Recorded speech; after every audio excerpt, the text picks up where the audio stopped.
Okay, जय गुरु जी। जय गुरु जी। यार थोड़े घर में गूंज आनी चाहिए, है ना। बड़ी प्रॉब्लम हो रही है, बार बार मुझे बोलना ही पड़ता है। जय गुरु जी। जय गुरु जी। हम क्यों इतना जोर से जय गुरु जी बोल रहे हैं, यू नो।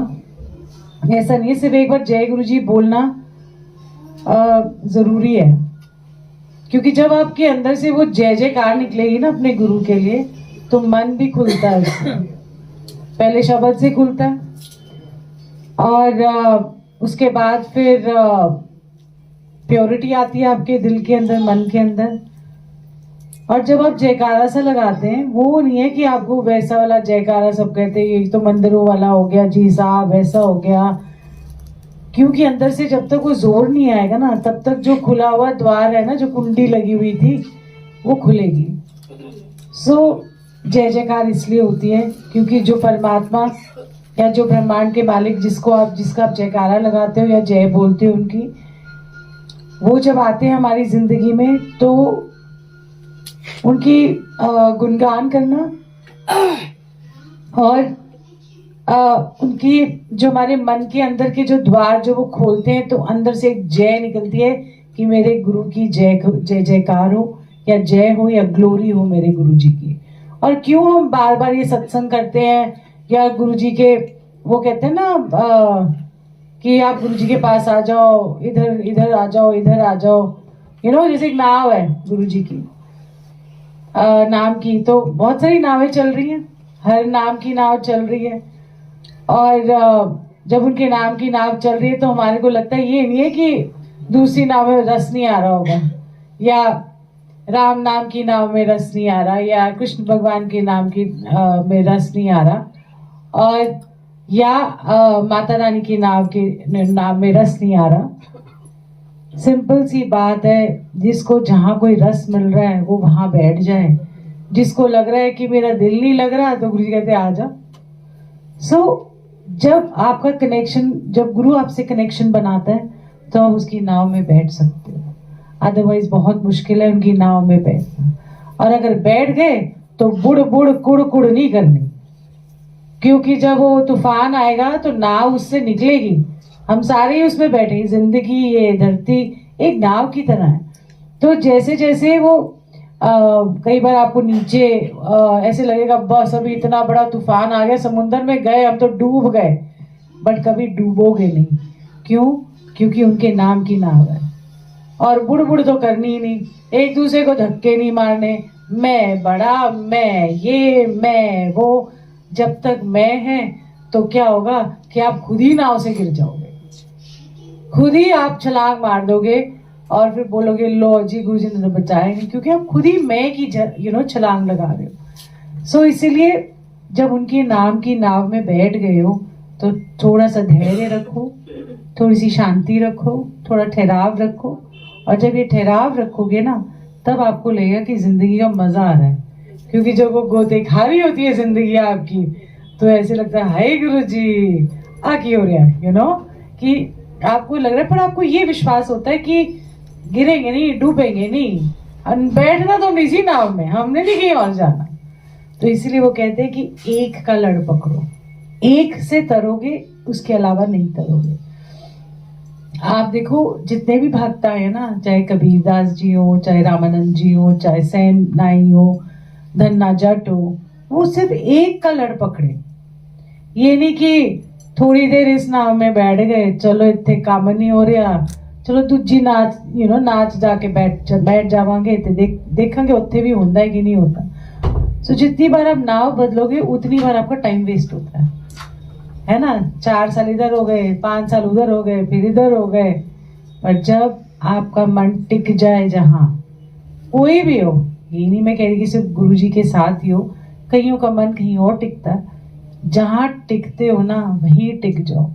क्योंकि बार बार नाव बदलने से टाइम वेस्ट होता है, फिर आपको लगता है फिर आपको फिर से शुरू करना पड़ता है। तो इसीलिए जहां जहां गुरु जी से जो भी गुरु जी कनेक्ट करें किसी भी संगत को, तो इसको बहुत आपको समझना चाहिए कि आप भाग्यशाली हो।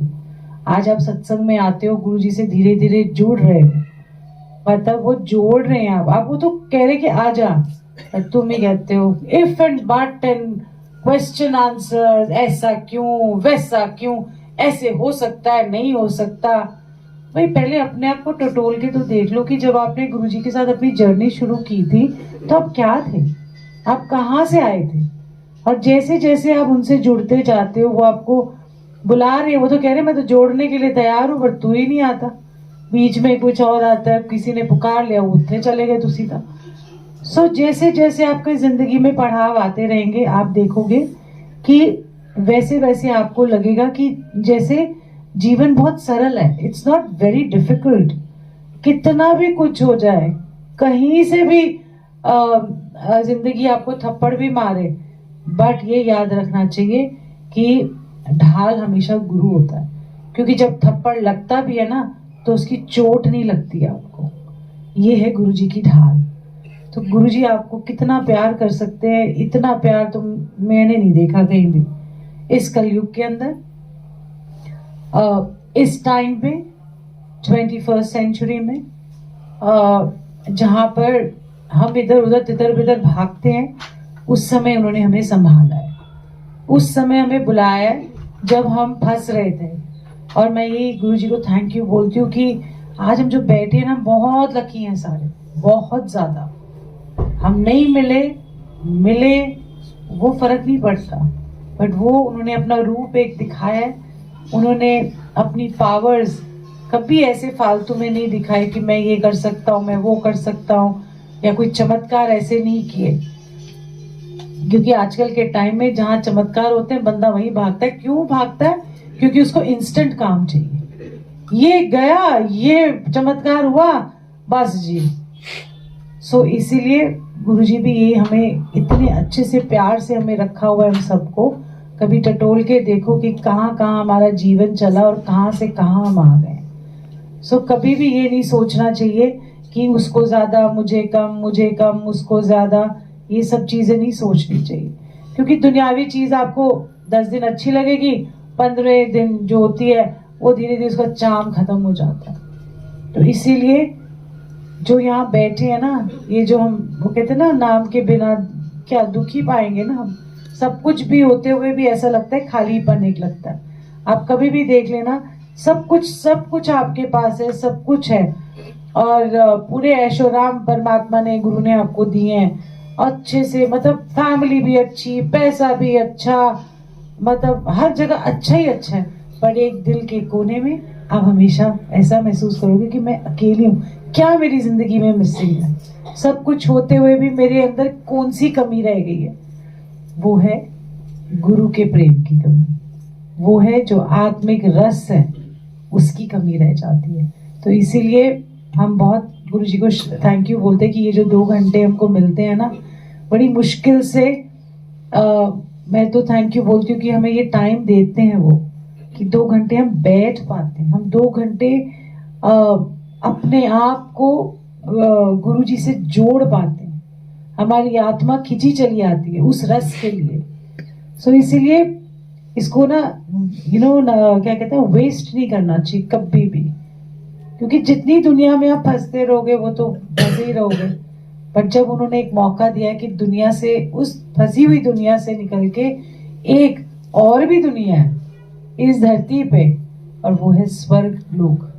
सो जब हम ये गुरुजी हमें ये छोटे छोटे स्वर्ग लोक के दर्शन देते हैं ना, तो उसमें जो रस आता है, हमें लगता है कि हमारा जीवन सफल हो गया गुरु को मिलने से, हमारा जीवन सफल हो गया सत्संग से, हमारा जीवन सफल हो गया कि हमें ये जो आत्मिक रस मिल रहा है, जो पता है हमने किताबों में पढ़ा है, हमने हर जगह वो चीज पढ़ी है, बट वो महसूस नहीं किया, वो एक्सपीरियंस नहीं किया। तो आज जो आप यहाँ बैठे हो, कई सालों से कोई आ रहा है, कोई आज आया है, कोई कल आया था, कोई आने वाले टाइम में आना है। तो मुझे लगता है कि ये जो रस है, बड़े जन्मों से भटकते भटकते हमको गुरुजी ने एक छोटे छोटे जब मोती इकट्ठे किए हुए हैं ना, हम अंदर थे, वो कहाँ ओशन के अंदर थे बंद, वो पूरा खोल के अंदर से निकाला हम जैसे लोगों को, क्योंकि बंद था। जब आप ये देखो ना, जब शेल में वो बंद होता है मोती, उसकी कोई वैल्यू थोड़ी ना होती है।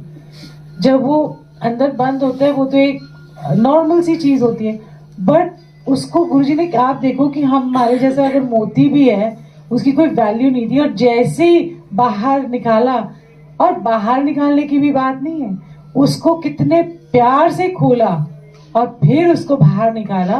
बात ये है, क्योंकि जोर लगता है। तो आप देखो गुरु हमारा कितना जोर लगाता है हमारे पर, एक एक संगत पे उनका पूरा ध्यान है, और पूरी तरीके से वो चाहते हैं कि बदल जाए। बात यहाँ से बदलने की है, सोच से। जब तक आपकी सोच नहीं बदलेगी तो वचन नहीं बदलेगा, जब तक आपकी सोच नहीं बदलेगी आपका एक्शन नहीं बदलेगा। तो सारा खेल यहाँ का है, सोच का। जिस दिन आपके अंदर किसी के लिए घृणा बंद हो जाए, जिस दिन आपको लगे कि हम अब ठीक है, रजा में राजी हैं उनकी, यही उनका हुक्म है। कोई क्या मुझे पूछा है कि सरेंडर कैसे करते हैं भाई, मैं कहा मुझे तो लगता नहीं है मैंने आज तक सरेंडर किया है।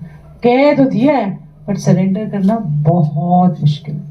उनकी रजा में राजी रहना, जो भी जिंदगी में चल रहा है, दुख तकलीफ खुशी वॉटेवर, सबसे बड़ा दर्द भी चल रहा होगा ना, वो उनका हुक्म मान के चलना होगा कि हाँ यही है उनका हुक्म। तब तो है ना, हम तो 4 लिस्टें बना के आए, तौबा मजाए तू सीधा है ही नहीं गुरुजी, आए ओहो सबके तो है हमारे तो है नहीं, दिख नहीं रहे हम क्या कष्ट कितना भोग रहे हैं। इतना सा कष्ट को आप इतना बड़ा बना भी देते हो, हालांकि उतना होता भी नहीं है। सो यही बात है कि उन्होंने जब हमको बुलाया है तो कुछ सीख ले। शब्द गुरबानी ढेर लगा हुआ है, इतना ढेर लगा हुआ है। आप देखो शब्द गुरबानी में सारे आपके आंसर्स होते हैं। तो ये, और गुरु की बानी कैसे गुड़ की तरह है, कई बार कड़वी भी होती है, क्योंकि जब वो शब्द सुनते हैं और यहाँ लगती है ना, यार ये तो मैंने भी किया है, तब लगता है ठेस यहाँ पर, ओह शिट मैंने, ओ गॉड गुरुजी मैं तो ये करा था, ये मैंने करा था। तो जब वही भुगतान की बात आ जाती है, आप एक्सेप्ट करने लग जाते हो कि मैंने कुछ किया तो इस जन्म में मुझे अपना भुगतान करना ही है। वो एक्सेप्टेंस आ जाए, वही सरेंडर है, उस चीज को मान लिया जाए। तो इसीलिए चलते चलते बस अपने आप का ना ये जो सोच विचार है ये बदलना शुरू करो। बात सारी खेल इधर की होती है, फिर जब वो सोच विचार बदलेगा, धीरे धीरे गुरुजी के गुण आप में आ जाएंगे, दयालुता, उनके अनकंडीशनल प्यार, ऐसे ही आपको दुनिया के साथ भी प्यार होने लगेगा। Just like that. ऐसा नहीं है कि वैसा प्यार होगा, आप वो है ना, कहते ना, हर में आपको लगता है कि हाँ ये गुरु रूप है, ये गुरु रूप है, ये संगत गुरु रूप है, तब जाके आप सोचोगे कि हम उस लेवल पे आए हैं। अभी हम उस लेवल पे भी नहीं आए हैं, मैं भी नहीं आई। मैं सोचती, मुझे तो कभी कभी लगता है कईयों की कमी ही निकल आती है, सियापा यही हो जाता है। फिर सोचते गुरु जी व्हाट इज द पॉइंट, उसकी अपनी जर्नी है, उसको चलने दो, उसे कहीं ना कहीं पहुंचना ही है। वो अपने रास्ते, हम अपने रास्ते हैं। तो जिसको जहां जहां पहुंचना होगा, जब जब टाइम आएगा वो पहुंच जाएगा। तो सारी रिपोर्ट कार्ड तो गुरुजी के पास है, हमारे पास तो कुछ है भी नहीं। और ज्यादा इफ एंड बट मत किया करो गुरुजी के साथ, ये नहीं है गुरुजी है भी कि नहीं है ना, ये तस्वीरें तो हैं, बट मन की आंखों में एक दिन बस चुपचाप बैठ के उनको महसूस करो, आपके सारे इफ एंड बट क्लियर हो जाएंगे।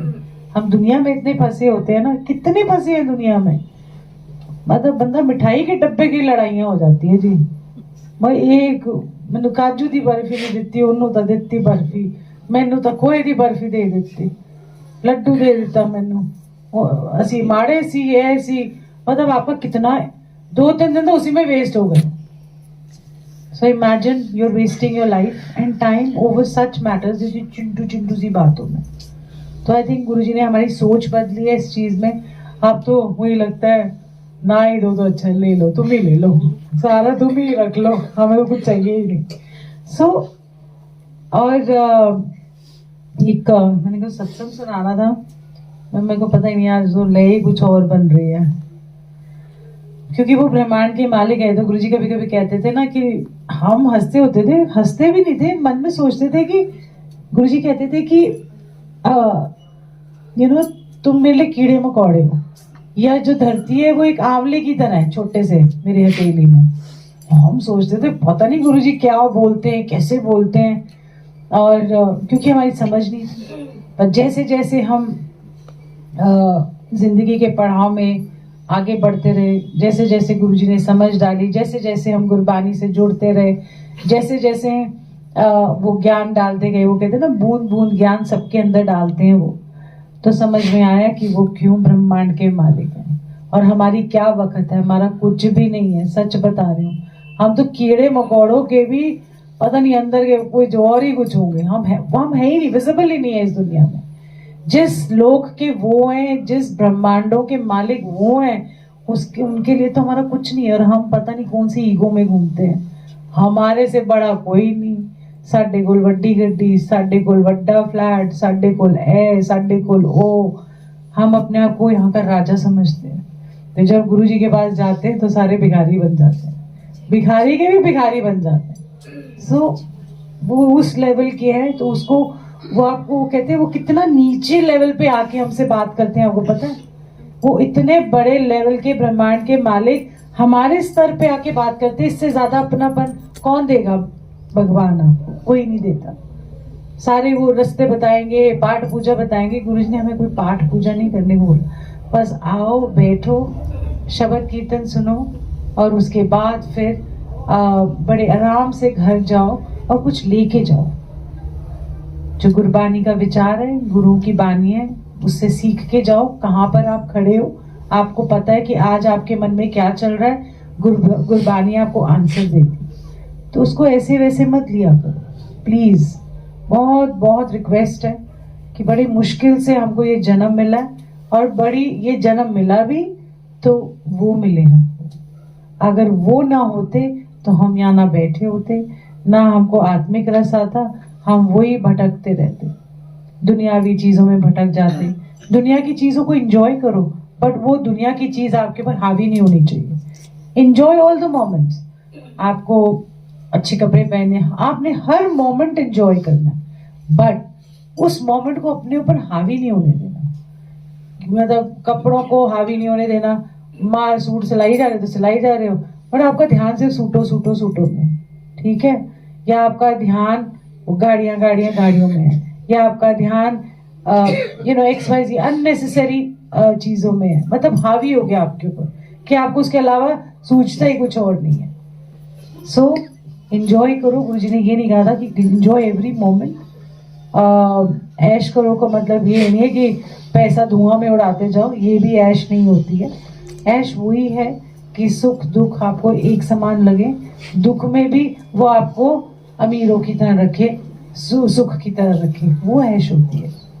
सो अगर और कोई सत्संग करना चाहे तो जरूर करें, और आई थिंक लंगर भी आप स्टार्ट कर सकते हैं। ऐसे बहुत सारे हमारी जिंदगी में चल रही होती हैं चीजें, और मैं चलो आपको छोटी सी बात सुना देती हूँ। हाँ या चलो लव से ही बात शुरू करते हैं। क्या हुआ कि आई थिंक 1-2 महीने पहले की बात है। देखो, आपके गुरु को पता है और आपको पता है, तो मैं ऐसे ही गुरु जी को ऐसे 3-4 महीने से या 2-3 महीने से ऐसे ही बोल रही थी। मैंने कहा गुरु जी थोड़ी ना प्यार की कुछ कमी लग रही है मुझे, एंड सब कुछ करते हुए सत्संग भी कर रहे हो, प्यार भी उमड़ रहा था, ऐसा नहीं है, बट एक वो जो मेरे और जैसे मेरे को लगता था मेरे गुरु जी के बीच में वो वाला तार सा है ना, वो कहीं लग रहा है ढीला सा पड़ रहा है, मुझे लग रहा था ऐसे। तो मैंने कहा कुछ तो बता दो कि आप मुझे प्यार करते हो, अच्छा लगता है, और एक तरफा प्यार ही करते हो जो पागलों की तरह, छेने बजाओ, फलाना जाओ, इधर जाओ। तो कभी कभी जो आशिक होते हैं उनको लगता है कि कोई हमें भी आई लव यू बोलते हैं, है ना? हाँ, तो क्यों ऐसे हंस रहा है? तो मतलब आप बंदे को आई लव यू बोलो, दूसरी तरफ से आई लव यू आ ही नहीं रहा, ठीक है? एक नॉर्मल सी बात बता दे। सो मन में ये नहीं है कि कोई बार बार वो ख्याल आपको डोमिनेट कर रहा था, बट बीच में आ जाता था। मैंने कहा कहीं से तो कुछ कई बार अच्छा लगता है ना कि झलक दे दे कि प्यार करते हैं। तो ऐसे ही आई थिंक जिस दिन दरबार में सत्संग था साकेत में, तो मैं ऐसे ही आई थिंक कहीं से आई थी और मुझे थोड़ी देर हो गई थी आने में। तो मैं मन में सोचे भूख रही थी, मैंने कहा देर हो गई मुझे जाने में, और मुझे ना अच्छा नहीं लगता, बट ठीक है जो काम करने वो तो करने थे। तो पहुंची और मैं फिर मस्त हो गई नाच वाच में। तो इतने में एक आंटी आई थिंक दरबार में आती हैं वो रेगुलरली, वो आई। मैं नहीं उनको पहचानती क्योंकि मैं ध्यान नहीं देती कि कई बार आप बैठे भी होते तो आपका ध्यान नहीं जाता कि और कौन आपके साथ बैठा हुआ है। तो अचानक से वो आई और मेरे हाथ में कड़ा दे दिया। वो ब्लडी हेल, मैंने कहा ये क्या है, और वो भी नायाब। और आप देखो ना कितनी संगत आती है, बहुत सारा कुछ आता है, बट वो अगर महाकाल गई और महाकाल में जाके मुझे उसको मेरी याद आ गई, और जब वो याद आई तो उसने मेरे लिए एक कड़ा खरीदा और वो लेके आई और कहते वहां बैठती, मतलब आप सोचो ना वो उज्जैन महाकाल में गई है और मेरा ख्याल आ गया, तो कौन डालने में जाए। और ये नहीं कि उसको पता भी है कुछ, वो मेरा और गुरुजी का कनेक्शन जो चल रहा है। तो जब वह वहां से आई उसने मेरे को कड़ा बनाया, और उसने कड़ा भी कौन सा बनाया मेरे को, ये सबसे नया। सारे लोग डिजाइन कॉपी करना चाहते पर सॉरी कॉपी नहीं हो सकता। और मैं इतना हंसी, पता है क्यों इतनी खुश हुई कि जो प्रेम का प्रतीक है वो मेरे हाथों में है, जो उन्होंने मेरे लिए भेजा, एक नंदी जी और एक शिवलिंग। तो मैं हंस रही थी, गुरु जी मैं आपका नंदी जी और आप मेरे Shivling, so we are all sorted. दोनों मैंने हाथ में पहन लिया। ये उनका तरीका है प्यार जताने का। तो ऐसा नहीं है कि वो आपको नहीं, आपको हर बार बताते हैं। जैसे मैं कल एक छोटा सा सत्संग सुन रही थी सुबह, कल शाम को कोई न्यू जर्सी में सत्संग कर रहे थे, तो वो कभी कभी सवाल जवाब करते हैं मुझसे, पूछते रहते हैं कुछ ना कुछ।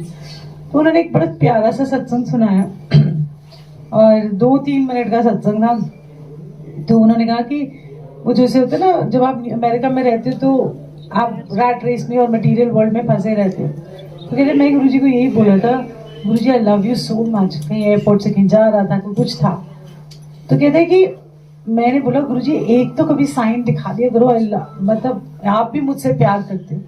तो कहीं से आई डोंट नो, मतलब छोटी सी मुझे जो बात याद है कि कहीं कोई एक पोटली सी उसको मिली, उस पोटली के अंदर गुरुजी की फोटो लिखा हुआ आई लव यू। मैंने कहा इससे बड़ा प्रमाण तेरे को क्या चाहिए भाई। On in the international airport new Jersey जैसी जगह में कहीं उसको वो कुछ मिला। सो आप सोचो, और ये नहीं कि स्वरूप है, उसके अंदर लिखा हुआ है एक अलग से चिट आई लव यू। कौन है ये? तो कितनी बार वो प्रमाण देते हैं, ऐसा नहीं है कि एक ही जने को देते हैं। सो हर बार वो अपना प्यार जतलाते हैं। हमें देखना नहीं आता, हमें समझना नहीं आता, बस फर्क इतना ही है। हम चाहते और अगर ये कड़ा नहीं भेजते तो क्या मैं गुरुजी से प्यार करना बंद कर देती, या मैं उनको अपने शरीर से या अपने से अलग कर सकती? नहीं कर सकती।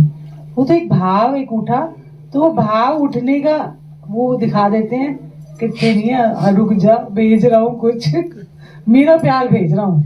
तो ये उनका प्यार वो भेज रहे हैं, और उनका प्यार बड़ा सॉलिड भेजते हैं। फिर हमसे तो वो चुटर पुटर सा ही होता है प्यार, एक फूल लगा दिए, एक कभी आसन लगा दिए, कभी ये ऑफर कर दिया। पर जब वो अपना प्यार जतलाते हैं ना, वो फिर अलग ही तरीके का प्यार होता है। सो मैं हमेशा ये हंसती हूँ, मैंने कहा मैं तो प्यार पहन के घूम रही हूँ, उनका प्यार ओढ़ के घूम रही हूँ। सो कभी मत सोचना कि आप अकेले हो, और कभी भी जिंदगी में ये नहीं सोचना कि हमारा जन्म बेकार है, हम कुछ कर नहीं पा रहे, अपने गुरु के लिए कुछ कर नहीं पा रहे, हमसे सत्संग नहीं हो पाता घर के अंदर, हम घर में सत्संग नहीं कर सकते, 1000 तरह के सर्कमस्टांसेस होंगे, हम गुरुजी को कुछ दे नहीं पा रहे, हमारे को दान देना था, हमको सेवा करनी थी, हमसे कुछ भी नहीं हो पा रहा। बिलीव मी, जब वो आपसे लेंगे, आपके मन में अगर सच्चा भाव आया है सेवा का, आपके मन में सच्चा भाव आया है कि आपको कुछ करने का मन है, तो वो आपसे पूरा करवाएंगे, क्योंकि आपका भाव सच्चा है, आधा अधूरा नहीं है। ये नहीं कि ट्रेडिंग करनी है, भाव है कि मैं संगत सेवा करूं। गुरु सेवा है, संगत सेवा है। सो अगर आसन के पास किसी को खड़ा कर दिया तो वो गुरु सेवा नहीं है। जो संगत मत्था टेकने आती है ना, तो उसको जिस प्यार से आप मत्था टेकाते हो ना, वही गुरु सेवा होती है। सो ये मत समझना कि आपके पास कुछ नहीं है। आपके पास एक चीज है जो आप गुरु जी को दे सकते हो, दिल, है ना। और गुरु जी कहते हैं इससे बड़ी चीज और क्या हो सकती है, मैं दे दे, खत्म ही कर दे। जब मैं खत्म हो जाएगी तो प्यार आपकी दिल में वैसे ही एंटर कर जाएगा। जब मैं होती है ना तो आप जजमेंटल से हो जाते हो, ये इसने मेरे को प्यार किया तो मैं इसको प्यार करूंगी। प्यार वो होता है जो बिना कोई आपको प्यार वापस दिए आपके अंदर इतना प्यार भर देते हैं कि आप सबको बांटते फिरते हो प्यार। फिर आप एक्सपेक्ट नहीं करते कि ये मुझे प्यार करे, आप अपना काम करके निकल जाते हो।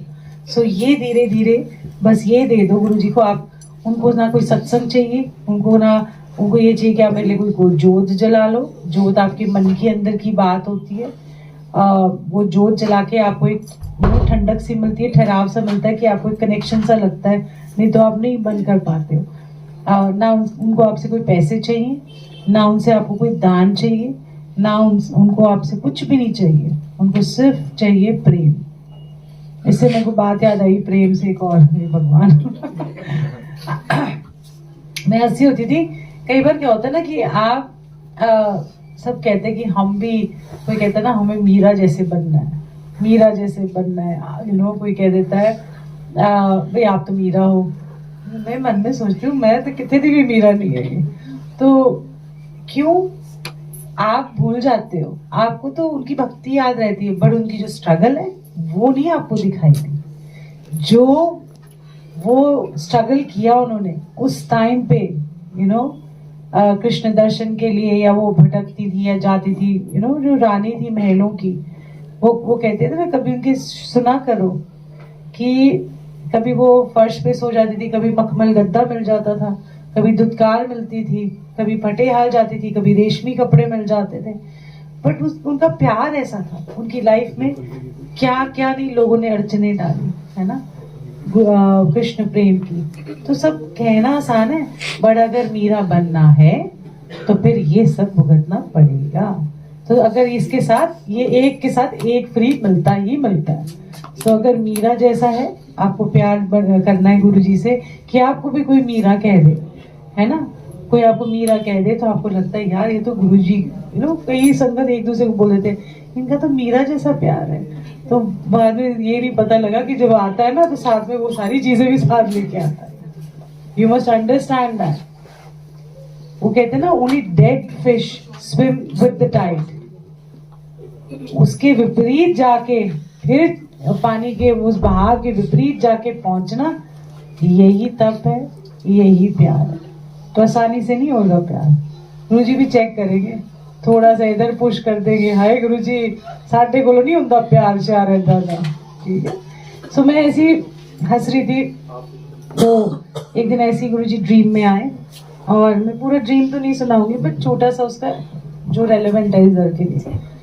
उन्होंने बड़े बुजुर्ग से लग रहे थे। मैंने कहा आपको क्या हो गया गुरु जी, थोड़े बुढ़े से लग रहे हो आप, वैसे झुके हुए से, वाइट चोले में थे और खुशबू भी नहीं आ रही थी। बट वो तो मेरा गुरु है, मतलब वो कैसा भी हो तो वो तो मेरा ही है। तो मैं मन में सोच रही थी, और फिर मैं जाके उनकी गोदी में सर रखा, जैसे वो कुर्सी पे बैठे हैं, और मैं अब उनका अपना सर मेरी उनकी गोदी में था, तो मेरे ना बड़े प्यार से दोनों हाथों से अपने बाल सहला रहे थे। और जैसे प्यार करते हैं ना, जैसे आप कोई गोदी में आता है तो बाल सहलाते हो, गाल उस पे प्यार करते हो हाथों से, तो वो कर रहे थे। तो मैं इतना अच्छा लग रहा था मुझे, मैंने मन में सोची थी मेरे गुरु को क्या हो गया, बुढ़े से हो गए, अजीब से हो गए, झुक से गए हैं। बुढ़े वैसे नहीं बट झुक से गए हैं, खुशबू भी नहीं आ रही। मन में सोच रही हूँ उनके जब गोदी में सर था, और मुझे कहते हैं मैं ना बड़े जन्मा तो अपनी मीरा ढूंढ रहा सी, और मेरे मन में शायद मुझे कह देंगे, थैंक गॉड मुझे नहीं कहा नहीं ऐसी बात नहीं है, मैं तो मजाक कर रही हूँ। मुझे कहते हैं बोल के अपना बात खत्म हुई होगी, फिर मुझे कहते हैं तू तो मेरी दास है मीरा। मेरे को पता ही नहीं कि मैं उनकी दास क्या होता है। तो मैंने कहा, फिर मैंने गुरु जी से पूछा, मैंने कहा दास का मतलब क्या होता है गुरु जी, सपने में। तो उन्होंने मुझे बोला कि दास का मतलब ये होता है कि जो खुद तो भूखा रहेगा पर मुझे कभी भूखा नहीं रखे। इसका मतलब अब क्या लगाओगे आप बताओ? क्वेश्चन आंसर है, प्रेम से भूखा ना रखे ना। खुद हम प्रेम से वंचित रह सकते हैं पर अपने गुरु को नहीं रख सकते। चाहे आपकी जिंदगी में प्यार है या नहीं है ना, पर अपने गुरु का जो प्यार है, गुरु के लिए जो प्यार है वो जिंदा रखना है, ठीक है। सो मैं हंसती हुई मैंने कहा अच्छा गुरु जी, फिर एनीवे वो बाकी चीजें तो मतलब आपके मतलब की नहीं है। तो मैं बाद में सोची, जब सपने से उठी तो मैंने सोचा अरे गुरु जी को जो भूखा रखे, मैं कहा मैं तो भोग ही नहीं लगाती है दरबार में, ये सच्ची बता रही हूँ कि भोग नहीं लगाती और ये नहीं करती यार गुरु जी, कई बार कुछ ज्यादा हो जाती है। पानी पिला दो।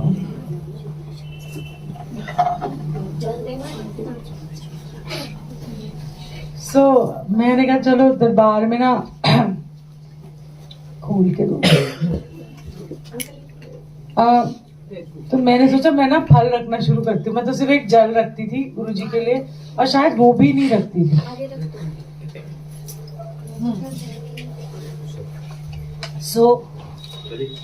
फिर मैंने सोचा चलो फल ही रख देती हूँ, एक एप्पल रख देती हूँ या एक अमरूद या जो भी है। मैंने रोज एक ना, जब जोत जलाती थी, हम जो भी सेवा करते थे साफ सफाई करके, जब जोत जलाते थे तो मैंने चलो सोचा, मेरे को बेचारे को भूख लगती है, मतलब यही होगा उनका मतलब। आप ये देखो आपकी ना समझ को कैसे वो समझ देते हैं। आप हमारी ना समझिए, हमें उस समझ नहीं आया। मैं भी जाके वहाँ एप्पल रखा एक देर, फिर थोड़ी देर रखा, फिर लेके गई। मैं कहा चलो सब पे प्रसाद बांटू, मुझसे तो वो भी नहीं हुआ। कोई किधर भाग गया, किधर भाग गया, सारा प्रसाद मेरे को ही खाना पड़ा। मैं रोज ऐसे करने को मेरे को लगा बड़ा औखा है, मेरे से नहीं होगा, सच में नहीं होगा। बस एक जोत जलाई, दैट्स इट, डन हो गया मेरा काम, क्योंकि ऊपर नीचे था हमारा घर। तो बड़े दिन ऐसे करे। मैंने कहा गुरुजी मेरे बस की तो मेरे से नहीं आपका हुक्म का पान भूखे रहता, और तो खुद तो भूखे रहेगी। और मैंने कहा आपको समझ नहीं आई। एक दिन मेरे पास एक पर्चा आया, किसी ने मुझे दिया, एक 2 फोटोकॉपी पेज। तो मैं मन में सोचा, मैंने कहा पता नहीं क्या है। और आपको पता नहीं फर्स्ट लाइन पता है क्या लिखी हुई थी? परमात्मा को किस चीज की भूख होती है? प्रेम। ब्लडी हेल, मैं भी फल भी दे रहा, फल यू नो सारी मटेरियल चीजें। कभी एक दिन काजू बादाम रख दे, सारे मुझे ही खाने पड़े, कोई होता ही नहीं था खाने के लिए। मैंने कहा खुद लगाओ भोग और खुद ही खाओ। तब मुझे जाके समझ में आ गया कि गुरु जी का मतलब यही था कि मुझे प्रेम से भूखा नहीं रखना।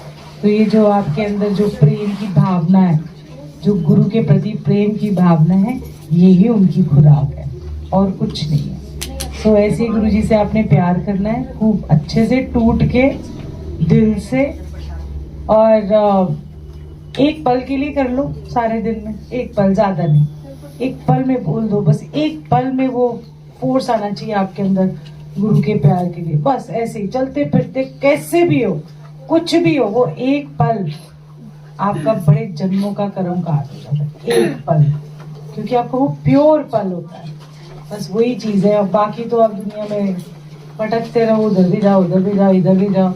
पर हमारे को हमारी आदतें इतनी खराब हो गई है ना, जब ऐसे लगता है कि हमारा दिल ही नहीं लगता कि कोई और चले जाते हैं ना भजनों कीर्तनों में। उनका अपना एक है, उनके लिए अच्छा है, पर हमारे लिए नहीं है वो, क्योंकि हमारा कनेक्शन ही कुछ और बनता है। मैंने कहा गुरुजी आपने आदतें बिगाड़ दी, हमें वो जो रस मिल रहा होता है ना, वो रस नहीं आ रहा, बैठ ही नहीं पाते। वहाँ शोर लगता है, और शोर ऐसे लगता है कि बहुत ज्यादा शोर हो गया। पर चलो उनको वो अच्छा लगता है, किसी की निंदा नहीं करते। बट ठीक है, हमारी आदतें बिगड़ गई, वो बात अलग है। सारे मुस्कुरा देना। अपनी जिंदगी में आपकी बहुत सारी खुशियाँ, और गुरुजी से बहुत सारा प्यार करना है, दिल से करना है, इतना दिल से करना है कि उनको भी आना पड़े आपके दिल के अंदर, है ना। ये नहीं है, मतलब बात ये नहीं है कि आप उनको प्यार कर रहे हो, पर उनको बस दिल में बसा लेना। जिस दिन वो दिल में बस गए और वो खून बन गए आपका, तो वो आपकी रगों में खून की तरह दौड़ेंगे। और उनका प्रेम भी हर जिसको कहते हैं ना, सारी नाड़ियों में, सारे मतलब पूरे खून में उनका प्रेम आपका बहता रहेगा, और वही आप बांट सकोगे। अदरवाइज ऐसे नहीं बांट पाओगे। तो खूब सारा प्यार करना है, खूब सारे मुस्कुराहट, खूब सारी खुशियाँ, एंड गुरुजी से बहुत सारा प्यार करना है। और गुरुजी भी बहुत सारा प्यार करते हैं हम सबको, उसमें कोई डाउट नहीं है।